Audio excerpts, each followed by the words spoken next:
Huu ni ubunifu wake Hope, ambaye ni mwanafunzi wa kidato cha 5, na hapa Channel 10 ikataka kujua amejifunzia wapi sanaa hiyo adhimu miongoni mwa kazi mbalimbali za wasanii kote ulimwenguni.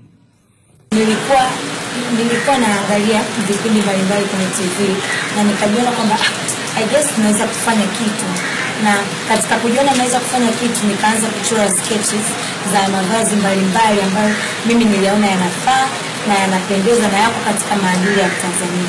Katika hayo mavazi niliyochora nilionyesha marafiki zangu wachache ambao ndio hao waliniambia kwamba kumbe unaweza. Na tangia waliponiambia hivyo, ile spirit ya kwamba unaweza ndio inanifanya mimi mpaka leo hii nimekuwa na uwezo wa kutengeneza nguo kama ulivyoziona.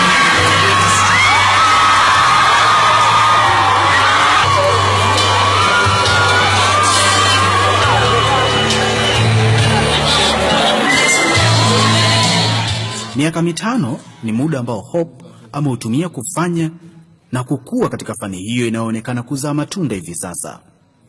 Hope, ambaye ni mlemavu asiyekuwa na miguu yote miwili, ametumia fursa hiyo kuiasa jamii yenye ulemavu kutokujutia kutokana na hali walionayo. Katika hatua nyingine, ameeleza ndoto yake hasa kwenye fani hiyo ya ubunifu wa mavazi.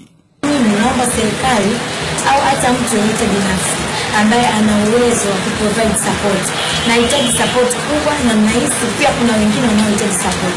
Support yangu na wish yangu kubwa sana nifungue NGO au kampuni yangu binafsi ya mambo ya mavazi, ambao katika hiyo kampuni yangu mimi ningependa ijengwe katika mtindo wa kusupport kila aina ya mlemavu kuweza kufikia, sio upstairs, sio downstairs, si popote pale.